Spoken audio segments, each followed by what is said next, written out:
Hi, everybody. I'm Bill Burns. Yeah, Nancy Burns here. And we're from Future Theater. And you know what we like to listen to? Bang. Radio on Sunday nights at 9 p.m. At 9 p.m.? What Eastern. network? Oh, the best network on the whole entire internet. Inception Radio Network. You're locked into Inception Radio Network, Superior, Wisconsin.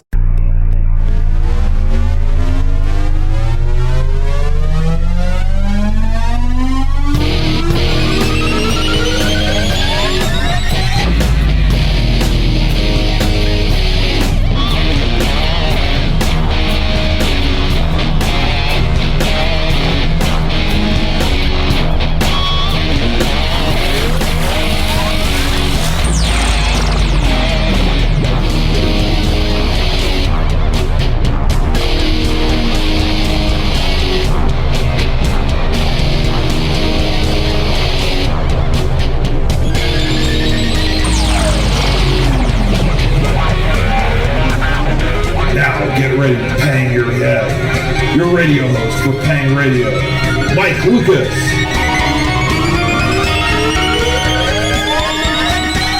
Welcome, Planet Earth, to Pang Radio. Tonight is Sunday, November 23rd, 2014, and welcome to Pang Radio. Tonight we got a great show for you. Tonight we have Nancy Talbott. She actually had an emergency last week, so she was trying to get a hold of us, but we have her this week, and part 2 will actually be the first Sunday in December, so we'll have her 2 weeks on here. The first week we'll be covering the scientific side of crop circles, and then the second week more of the metaphysical side of it. So welcome to the show, Ken. How are you? Hey, I am fine, and I'm looking forward to tonight's show. Like I said, I've got quite a few questions for Nancy. I want to learn more about crop circles. I know we had a kind of a general discussion last week because of the emergency that Nancy had to deal with, but I'm looking forward to tonight's show. Yeah, I am too. It's going to be some in-depth research on crop circles and a lot of proof that her research team has come up with. Ken, got any shout-outs? I do. I want to have a shout out to Lorna Hunter up there in Wisconsin. I know she's thawing out a little bit, but I just want to say, Lorna, appreciate your support and thanks for all that you do for us and Pang Radio and stuff, and lining up some of our guests and everything. So thanks again, Lorna, and good work with LaPig. They do a good job. I'm supposed to tell you're supposed to do a shout out to somebody in Yukon, Oklahoma. Yukon, Oklahoma. Well, Yukon would be Marilyn and Dick. That could be. There you go. Yeah, the Oklahoma UFO Paranormal Team and some of the excellent research that they've done. They're going to be having some more information on the Paracas skulls and some other stuff that they've been working on with their website and everything. So looking forward to that. Absolutely. So we could once again, thanks, Marilyn, Dick. We could definitely have them on for even a half-hour segment talking about that anytime. Oh, absolutely. Yep. Absolutely. I got to do a shout-out to a listener, Antonio Vasquez, listening to us from Tucson, Arizona, and, of course, one of our favorite listeners and fans, Deborah Anderson in Duluth, Minnesota. Deborah has a few questions already for me through Facebook, so if you want to throw a question at us and you're not in the chat and you have me as a Facebook friend, search Mike MJ Lucas and you can add me as a friend if you're an IRN listener, and we can you can post your question through Facebook if you can't get into the chat. So that's another way we can get some questions to our guests too, Ken.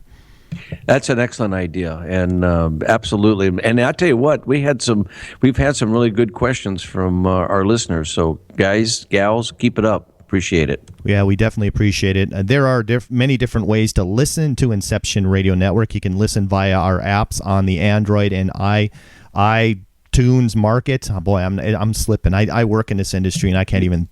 Hey, you just washed up lips. Can't do a thing with them, you know? Right, exactly. And you can also listen to IRN on our call and listen line. It's 401-283-6700. Press 1 for the regular IRN feed. Press 2 to listen to IRN Plus, and 0 to talk to the host and call in and ask a question to the guests. And there's many other platforms too, like Live 365, Stitcher Radio. We're pretty much anywhere. And you definitely can listen to anywhere. I am here. Absolutely. Okay. For a minute there, you guys kind of faded out on me, but I'm back. I don't know what happened, but I'm here. Okay, very cool. Very cool. Okay, now let me see here. Why don't let's bring her in a little early here. So we're going to do it the raw way and bring her in here. 1 second here. This is always fun doing it on the air, but Nancy's ready tonight for us. And I definitely want to find out, where her interest started in crop circles. I had several people email me that there have been crop circles discovered in snowfields, I guess in Russia or Siberia.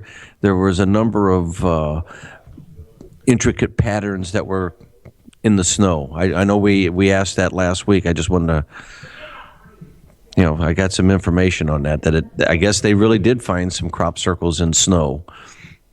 I don't hear. There we go. Hello. Good evening, Nancy. This is MJ and Ken Storch with Paying Radio. Welcome to the show tonight. Hello. Hey, thanks for coming on, Nancy. Looking forward to it. Oh, good. Very good. We are talking about the science tonight because I wasn't able to do it last week, right? Correct. Exactly. Okay. Correct. Now, Nancy, I have a question. Where did your interest start with crop circles? Are we on already?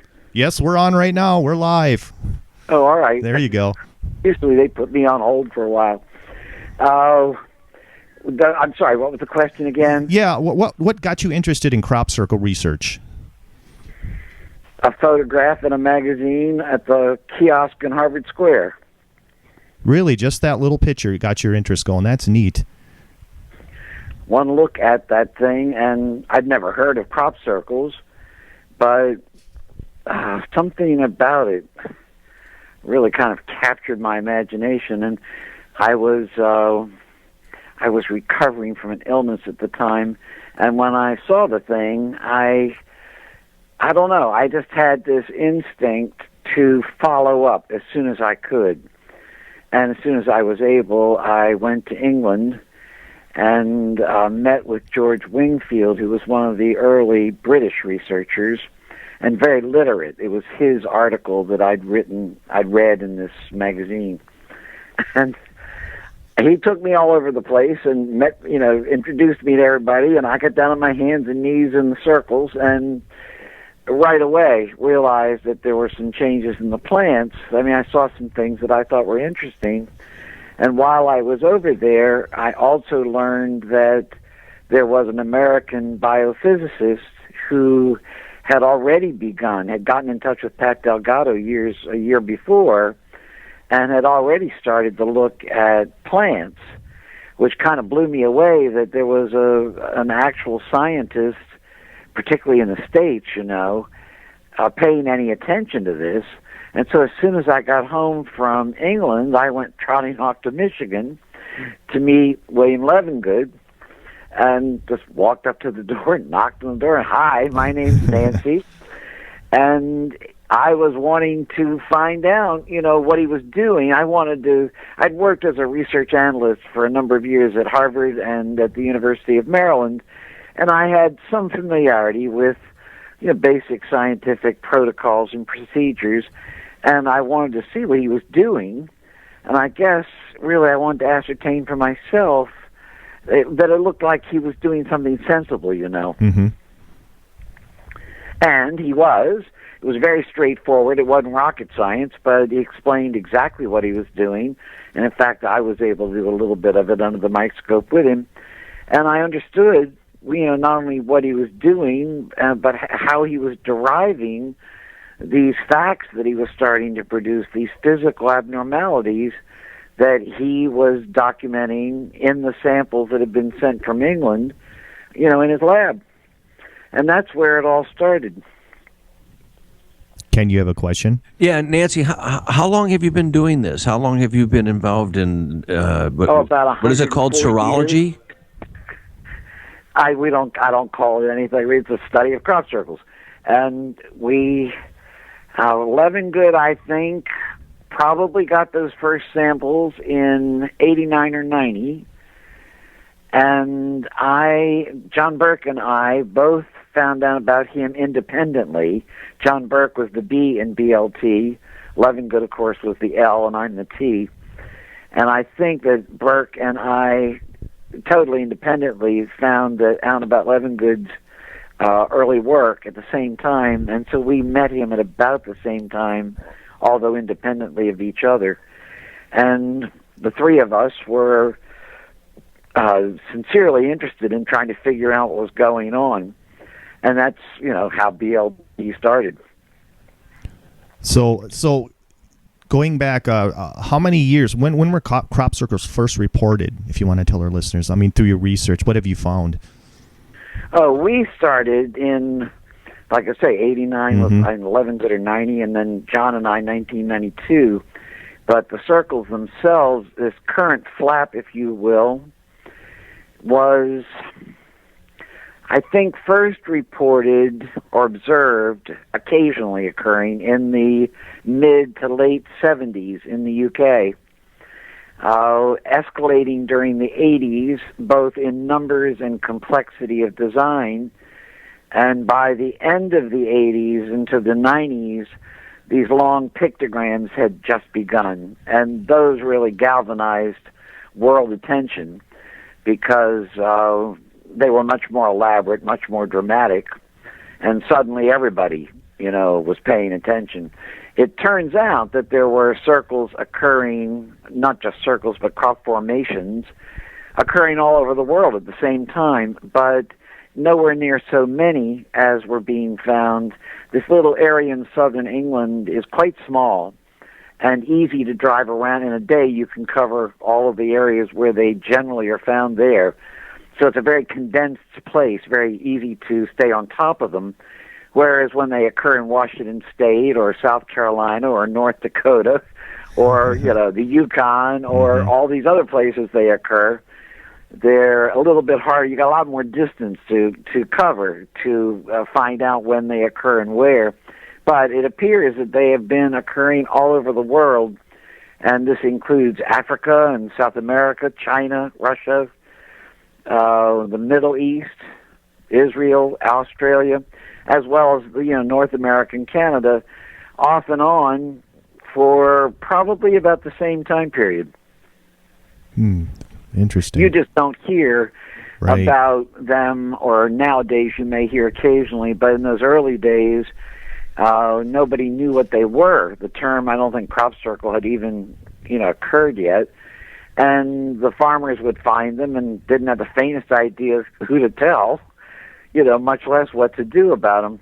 In the early days, once we had started in the 90s, and I started interviewing all the farmers when they were reported, part of my work was to run a standard interview past the farmers, the landowners, and I heard over and over again, as did the people in England, as did the people in Poland or Israel or Norway or wherever they were occurring, that the farmers, parents, if they'd been on the land, if the land had been historically owned by the family generations back, they had their parents or grandparents report finding things like this from time to time. So it was not a brand new thing.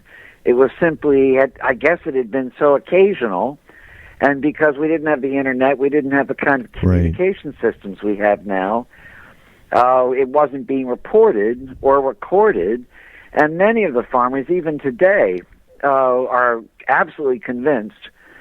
There's one guy I just dealt with in, I guess it was Minnesota. If you go to the BLT website, you'll see a listing for USA crop circles. And I list them each year as they're reported here in the States. And the most recent one reported here in the United States this year was in Minnesota. And that farmer, it was in corn in this particular case, in maize, full grown, about 14 feet tall. But he reported that he had them in his soybean and corn fields regularly for years, and absolutely insisted these were not crop formations, crop circles, anything of the sort. It was simply deer bedding down. Well, when you look at the size of some of these things, it would have to be elephants bedding down. And I don't think we've got wild elephants running around in Minnesota. But a lot of the none that they farmers- admit to, anyway. Not that they admit to, yes. Yeah, right. yeah. Well, and But hey, the farmers I'm a, have, a lot of them have these very strong opinions about what's going on in their land, and I couldn't change that guy's mind. And there are people, I run into farmers in the southern part of the United States, the southeast in particular, where circles have been reported, and we have field workers all over the place, so, we send people out to wherever they are. And down the south, or the southeast, we're sometimes told, I've actually been told by a mature adult farmer, that it is the work of the devil. And they don't want to mess with it at all. I'm in Northeast Oklahoma, and I'm in the Bible Belt, and I can see that. I get that all the time because of my research into flying saucers. That I'm doing the devil's very work. Unfortunate that people, the media. I hold the media responsible for this, but also some of the people who actually are involved in the research in these areas, that this fear-based crap, and pardon me, I think it is crap, this constant emphasis on if it is unknown, we must be afraid of it. Mm-hmm. If it is something we don't know about, it must be bad, it must be threatening, it must be hostile. Yeah. Well, and it's sick, Yeah, well, I agree, Nancy, and the fact that somebody would think that deer was mashing down 10-foot corn stalks to lay down. I hunt deer, and they don't. That's because they're afraid. Exactly. I mean, I've seen deer lay down in between the corn rows, but I've never seen them mash the stalks down to lay on top of them. That's not the point. The point is that you have people responding the way they do because they're afraid. And the thing then gets to be, okay, why are they afraid? One of the major reasons they're afraid, I mean, it's natural that some people are, of course, but huge numbers of people are afraid of unknown things because they've been taught to be, they've been told they should be by the media and also by some of the people who do these investigations. They jump to the conclusion that it must be hostile, it must be threatening. I mean, look at the history of the UFO investigations. And it's absurd that the immediate response of a reasonably intelligent human being to something that they are brand new, that it should immediately be fear. And it bothers me enormously that is in fact the case. Well, but I think part of that is human nature, Nancy. I mean, the fear of the unknown is, it doesn't necessarily. It is inculcated and encouraged by people who talk about these things to sensationalize them, to glamorize them, to get attention, because unfortunately people do like to be titillated. But I think it's irresponsible. Unless one has actual proof, any sort of real proof.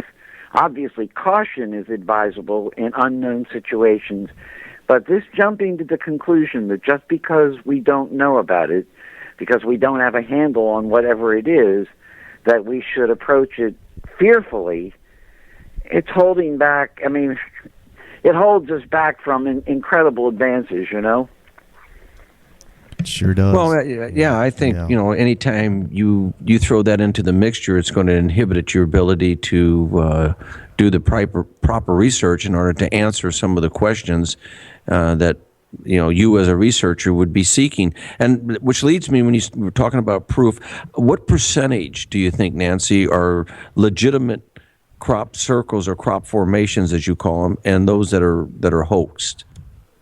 Nobody can make an intelligent response to that.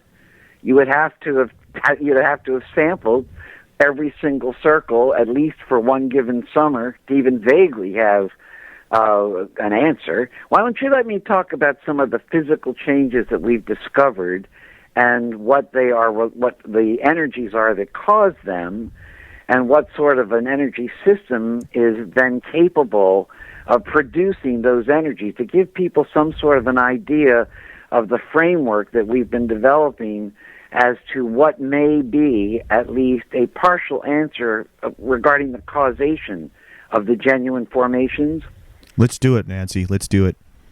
Okay, thank you. It's a lot easier than I don't like speculating about silly things that I can't. You know, I couldn't possibly make an intelligent comment about the other. Okay, the basic physical changes that matter, and there are two that are visible to the human eye. You don't need a laboratory, you don't need a microscope. The first is apical node elongation.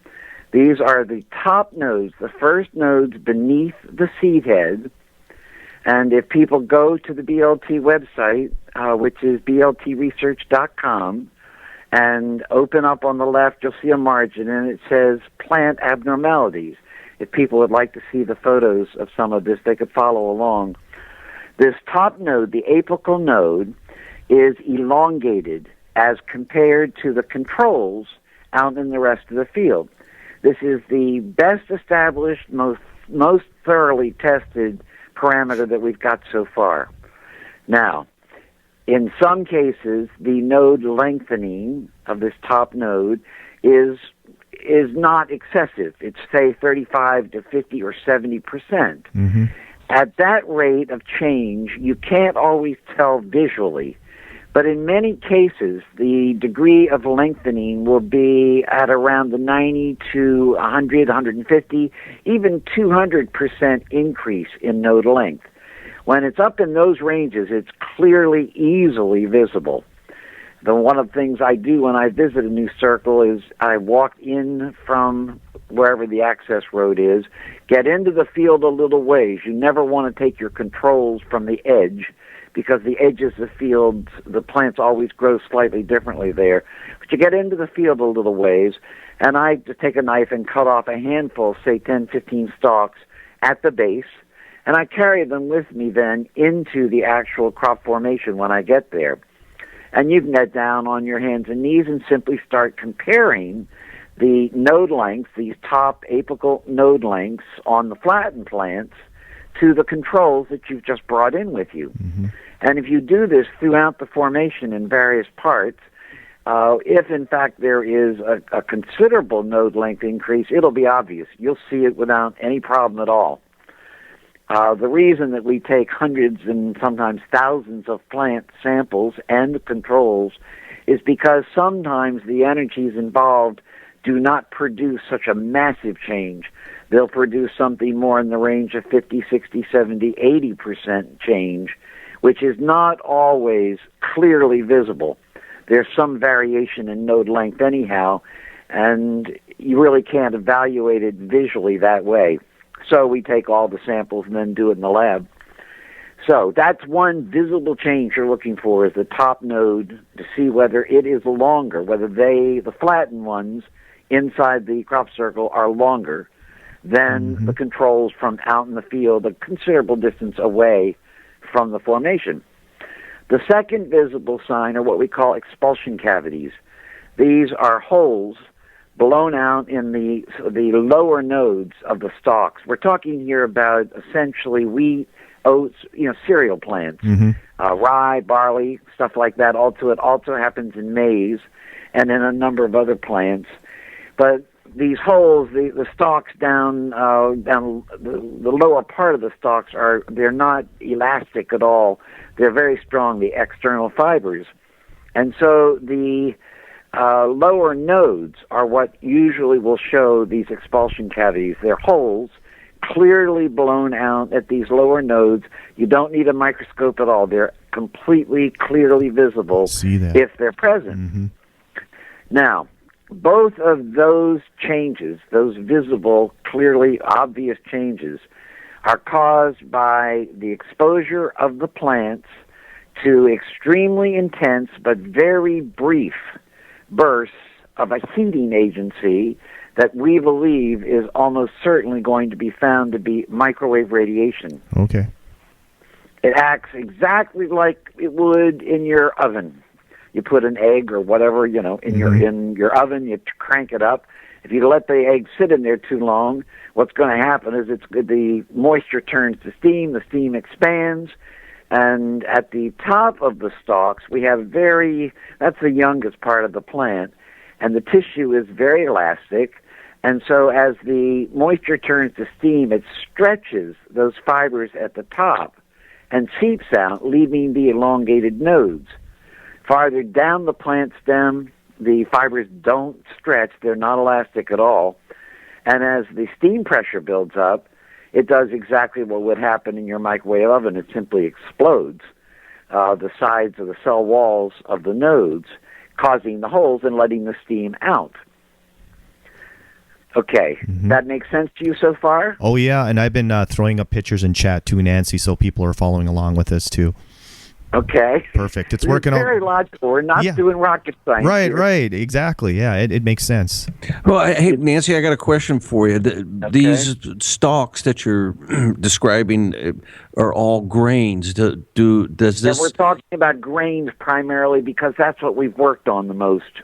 Okay, well, and so my question is that do these crop formations appear in non-grain stalks? They occur in everything that I've heard of. I mean, I've had reports of them in every kind of vegetable I've ever heard of, and some I haven't. They occur in reeds. They can occur in snow. They can occur in sand. I have heard a few reports of them in trees, but I've never been able to follow it up enough to be certain of that. I have seen some low bushes flattened.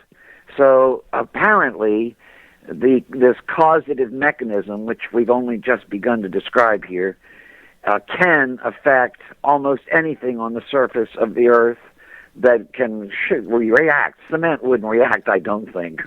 Right. Well, and so my other dovetail to the question is that this microwave energy, this microwave beam, if that's what it is, it's also affecting the soil. Part of the energy complex. It's only one of the energies involved. Oh, there's more than one. Okay. Wow.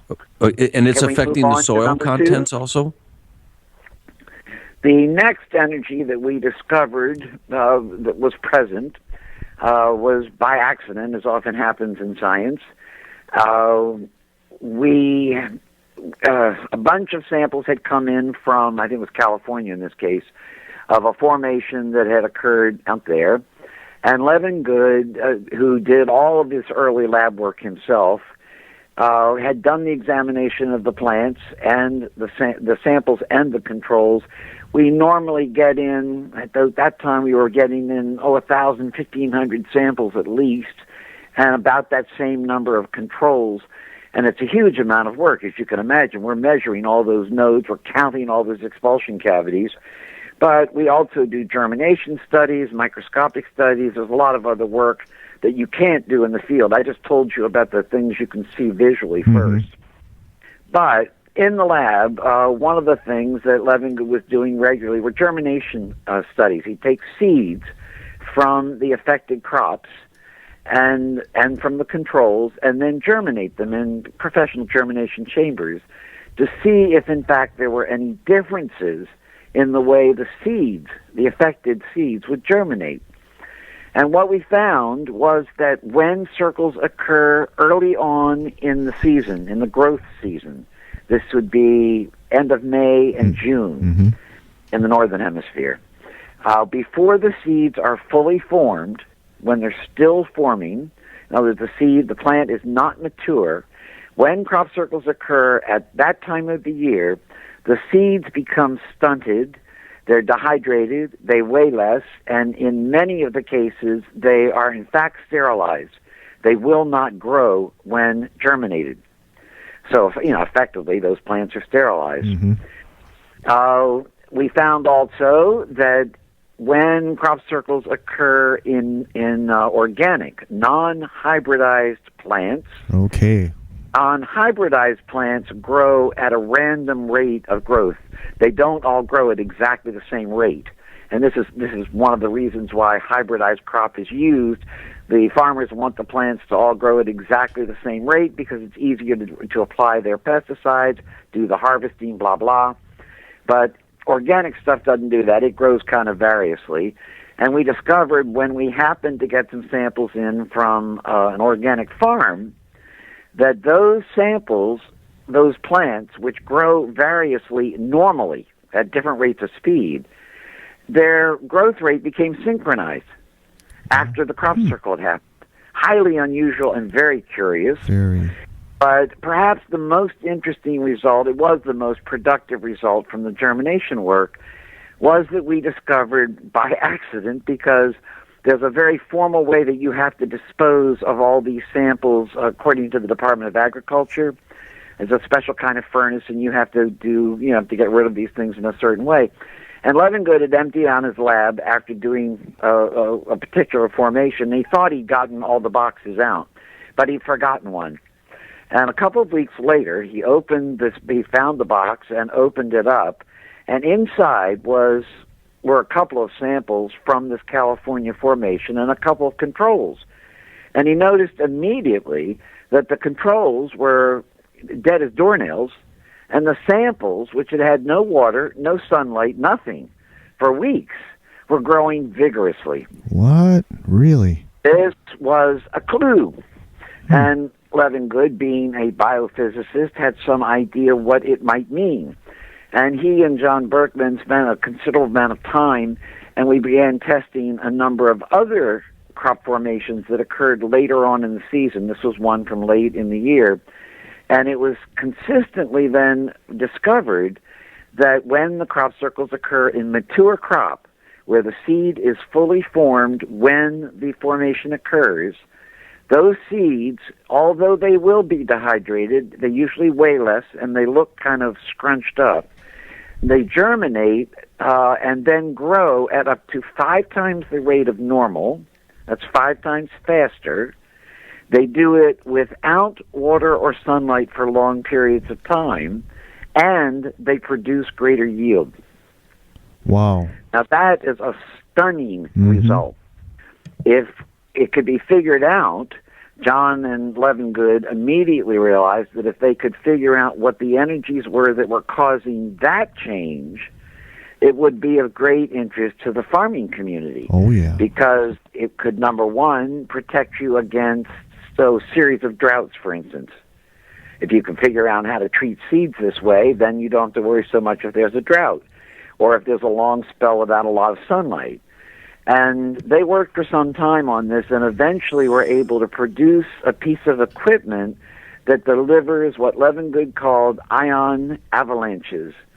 Essentially, these are very just unusual electrical pulses. And it took quite a long time to figure out the intensity level of the pulse, the duration of exposure that was required for each different type of plant.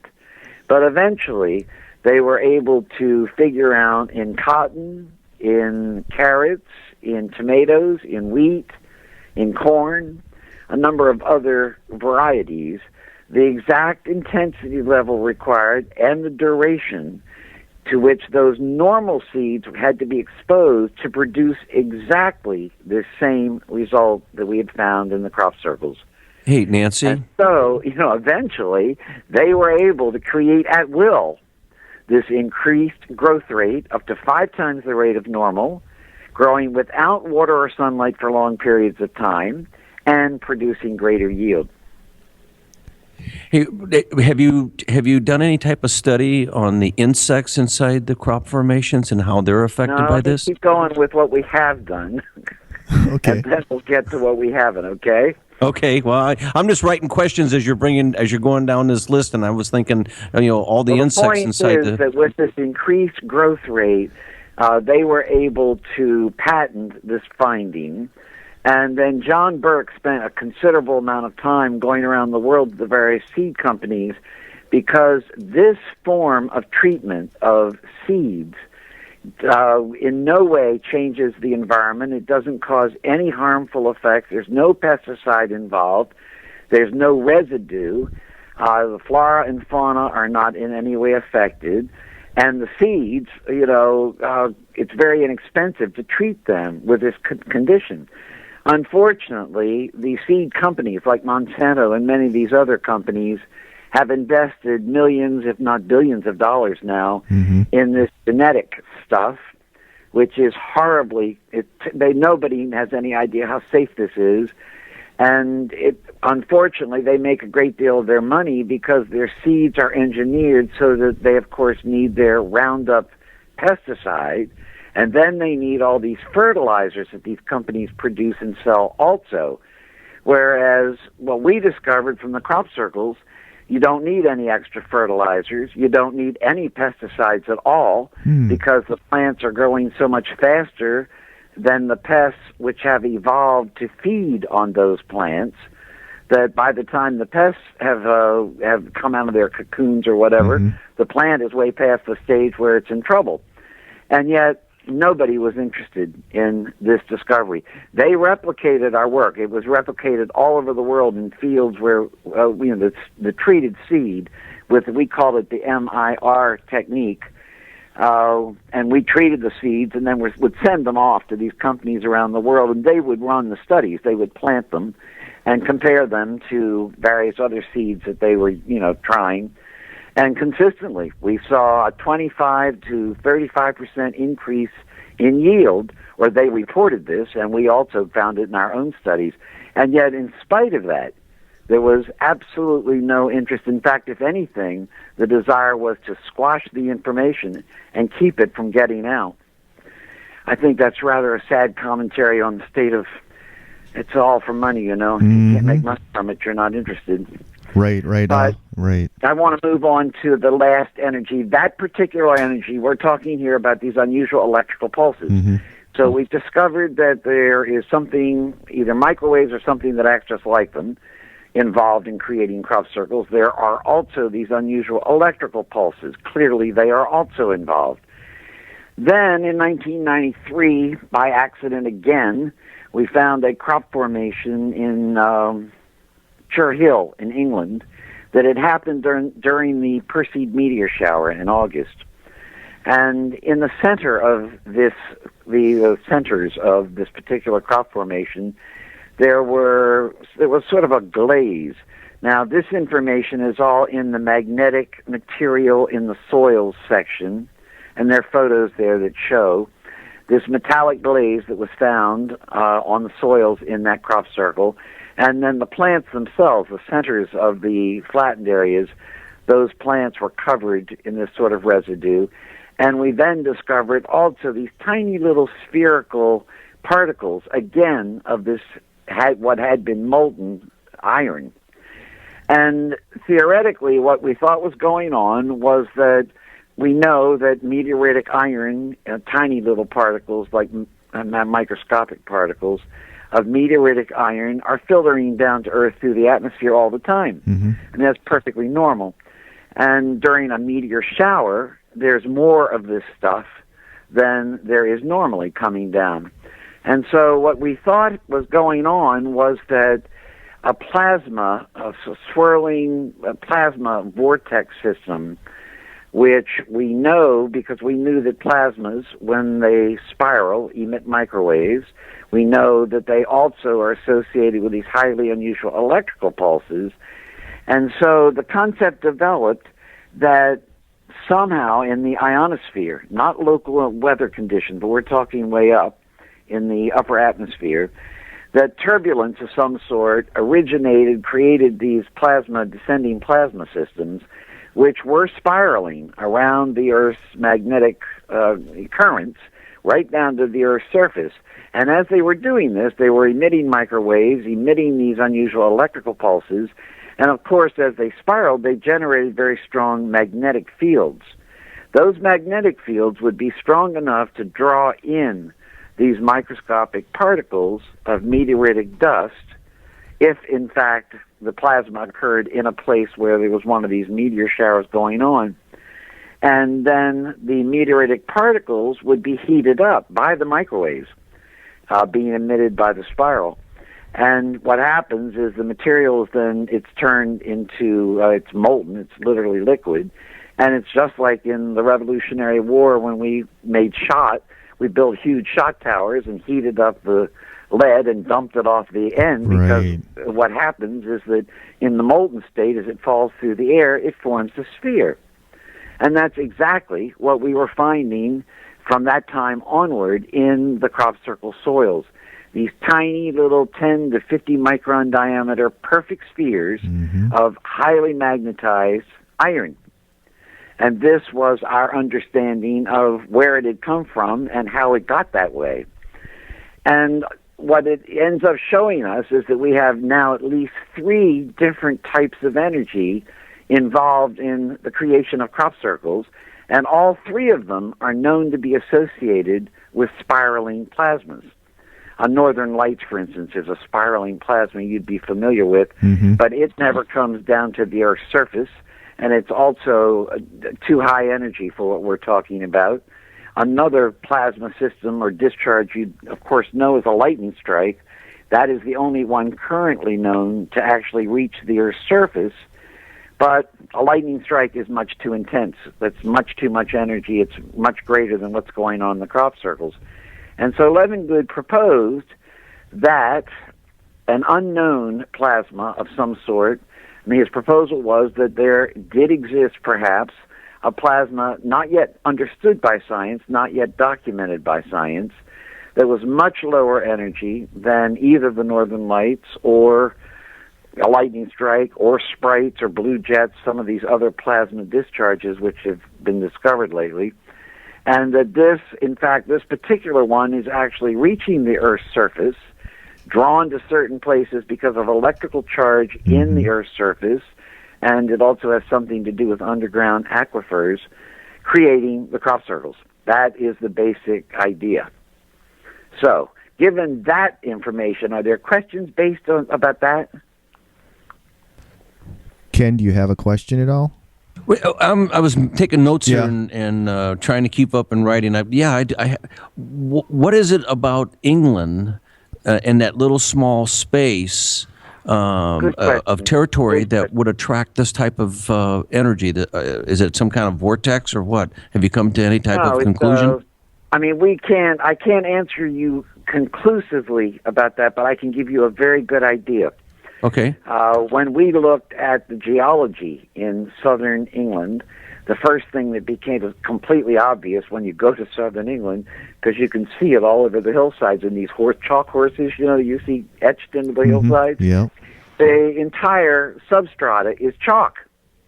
Now, chalk is the most porous of geological rocks. Limestone is a close second, but chalk is the most porous. As the surface water, rain, percolates down through the chalk down to the aquifer, the electrons get stripped off, and you get a charge separation in this water. It slowly, over the summer, as the rain percolates farther and farther down, sets up a charge separation so that you have a slightly increased charge at the ground level in southern England over this chalk aquifer. And this could very easily be functioning as the attractor, why so many of them occur in that particular area. We've noticed that here in the United States, in Germany, and a number of the other countries that we've looked at, the substrata in the area where the circles are occurring is primarily limestone. And limestone is the next most porous rock. Now, whether this ends up being the reason, we're not geologists. We haven't done enough work to tell you that is the reason, but it's a strong contender for why they occur more prominently in some places than others. Very, very good question, Ken. Very good. Nancy, go ahead. I'm sorry. Well, I got a question from our friend Marilyn in Oklahoma here. She wants to know if you measure any differences in EMF between hoaxes and true crop formations. Do you do any EMF testing? We did. It wasn't really EMF testing, but we did some electrostatic voltmeter work. Now, one thing let's try and differentiate here between man-made. I don't call them hoaxes. I call them mechanically flattened, meaning physically, mechanically pushing down the plants. When you do that with your feet, with boards, with planks, with a cement roller, it doesn't make any difference what you do it with, as long as it's not electrified.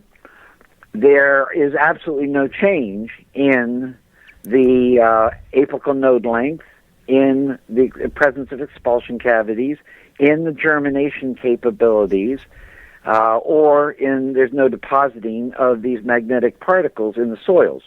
I mean, you can flatten the whole field if you want to. You're green in the face. It's not going to change any of those things.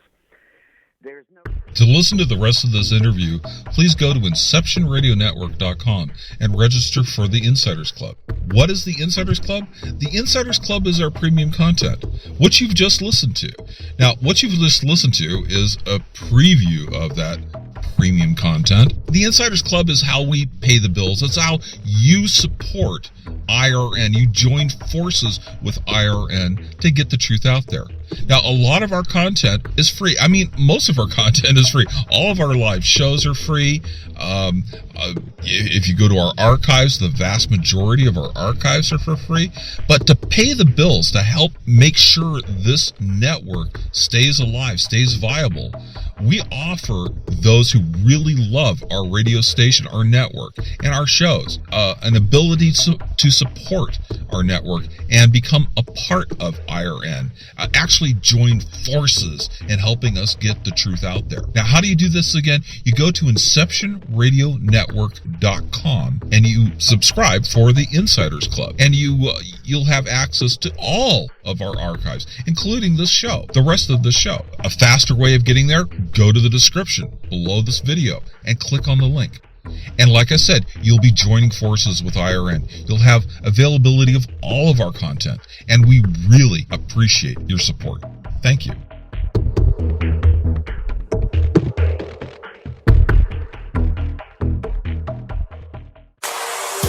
Hello, everyone.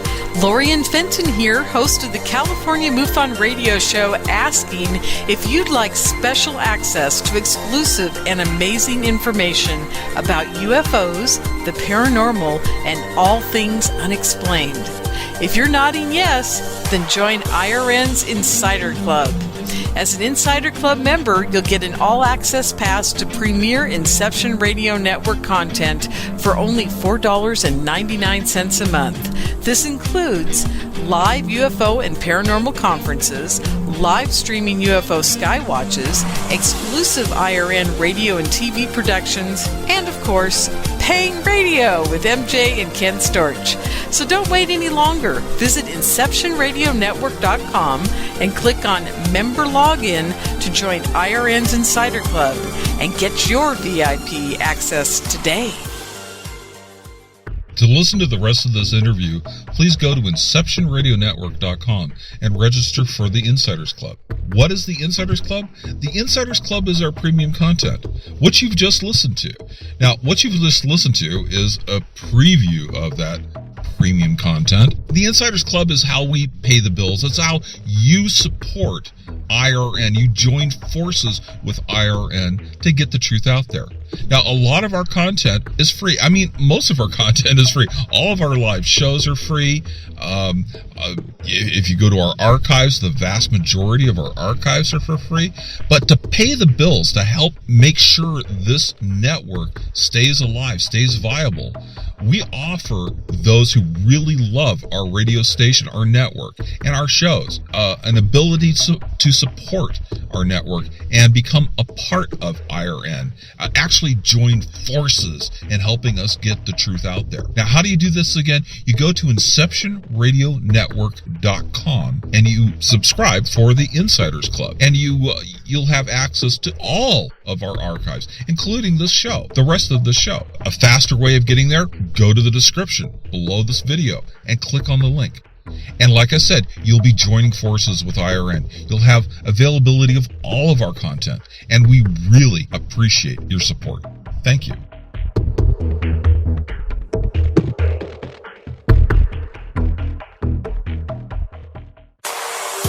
Hello, everyone.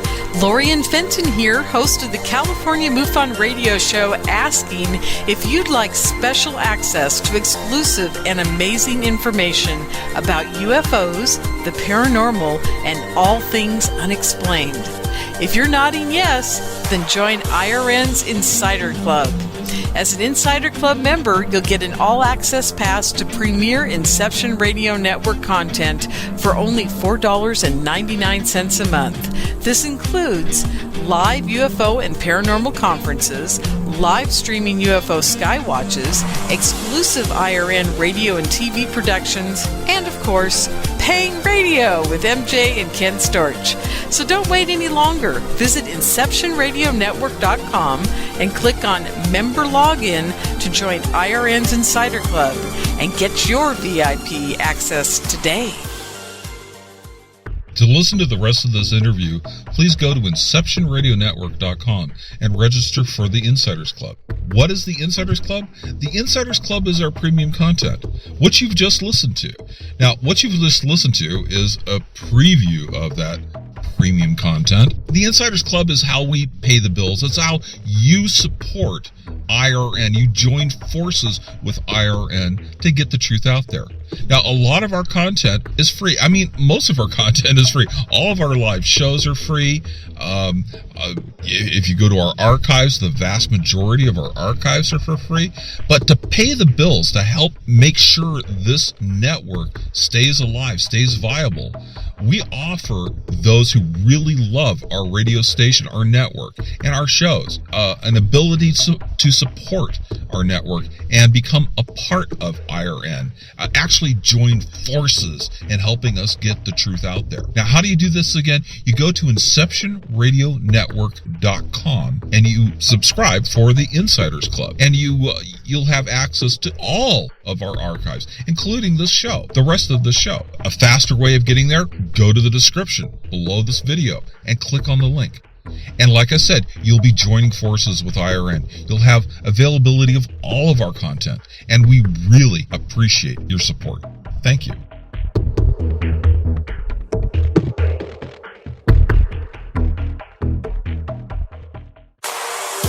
Hello, everyone. Lorian Fenton here, host of the California MUFON radio show, asking if you'd like special access to exclusive and amazing information about UFOs, the paranormal, and all things unexplained. If you're nodding yes, then join IRN's Insider Club. As an Insider Club member, you'll get an all-access pass to premier Inception Radio Network content for only $4.99 a month. This includes live UFO and paranormal conferences, live streaming UFO skywatches, exclusive IRN radio and TV productions, and of course, paying radio with MJ and Ken Storch. So don't wait any longer. Visit InceptionRadioNetwork.com and click on Member Login to join IRN's Insider Club and get your VIP access today.